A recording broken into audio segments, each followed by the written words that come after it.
আগামী কয়েকদিন ইরানে আরও কঠোর হামলা হবে বলে মার্কিন প্রেসিডেন্ট ডোনাল্ড ট্রাম্পের ঘোষণার পরপরই ইরানের খার্গ দ্বীপে তেলের ডিপোতে ভয়াবহ হামলা চালিয়েছে যুক্তরাষ্ট্র। এছাড়া গেল ২৪ ঘণ্টায় তেহরানে ব্যাপক হামলা চালানো হয়েছে বলে দাবি করেছে ইসরায়েল। অন্যদিকে তেহরান হুঁশিয়ারি দিয়েছে, জ্বালানি স্থাপনায় হামলার জবাবে পুরো অঞ্চল জুড়ে মার্কিন সংশ্লিষ্ট তেল অবকাঠামোতে পাল্টা আঘাত হানা হবে। এর মধ্যে আরব আমিরাত, কুয়েত ও বাহরাইনে মার্কিন ঘাঁটিতে একযোগে হামলা হয়েছে। বিস্তারিত আফসানা নীলার রিপোর্টে।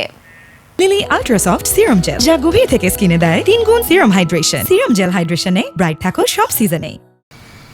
তৃতীয় সপ্তাহে পা দিয়ে যুক্তরাষ্ট্র ইসরায়েল বনাম ইরান যুদ্ধ আরও তীব্র রূপ ধারণ করেছে।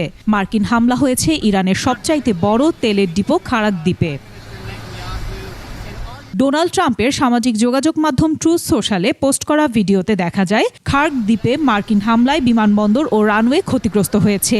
ভিডিও জুড়ে বড় ধরনের বিস্ফোরণ ও কালো ধোঁয়া উঠতে দেখা যায়। তেলের অভয়ারণ্য খ্যাত ভূখণ্ডটি ইসলামী প্রজাতন্ত্র ইরানের জন্য যতখানি তাৎপর্য বহন করে তার চেয়ে বেশি জরুরি বিশ্ব তেল বাজারের জন্য। ইরানের মোট অপরিশোধিত তেলের প্রায় ৯০ থেকে ৯৫% এই দ্বীপের মাধ্যমে বিশ্ববাজারে রপ্তানি হয়। এদিকে ইরানের বিরুদ্ধে সামরিক চাপ আরও বাড়ানোর ইঙ্গিত দিয়েছেন যুক্তরাষ্ট্রের প্রেসিডেন্ট ডোনাল্ড ট্রাম্প। তিনি বলেছেন, আগামী কয়েকদিনের মধ্যে ইরানের বিভিন্ন লক্ষ্যবস্তুতে আরও কঠোর হামলা চালানো হতে পারে। আরও দাবি করেন, চলমান সংঘর্ষে ইরানের প্রায় ৯০% ক্ষেপণাস্ত্র ধ্বংস হয়েছে।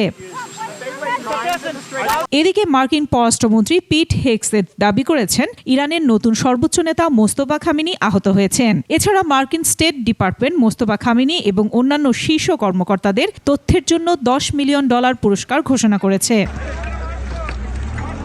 সবশেষ হামলায় ইরানের পশ্চিমাঞ্চলীয় ইলাম প্রদেশে ৬ মাস বয়সী এক শিশুসহ একই পরিবারের ৬ সদস্য নিহত হন। এছাড়া হামলা জোরদারে ১০,০০০ ইন্টারসেপ্টর ড্রোন পাঠাচ্ছে ওয়াশিংটন।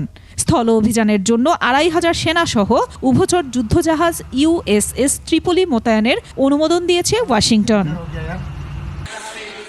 জবাবে ইরান পুরো উপসাগরীয় অঞ্চল জুড়ে মার্কিন সামরিক ঘাঁটি এবং বাণিজ্যিক স্থাপনা লক্ষ্য করে ড্রোন হামলা চালাচ্ছে। সংযুক্ত আরব আমিরাত, কুয়েত ও বাহরাইনে মার্কিন ঘাঁটিতে একযোগে হামলার দাবি করেছে ইরান।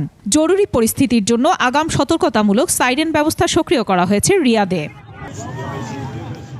আফসানা নীলা, ডেস্ক রিপোর্ট, ২১ টেলিভিশন।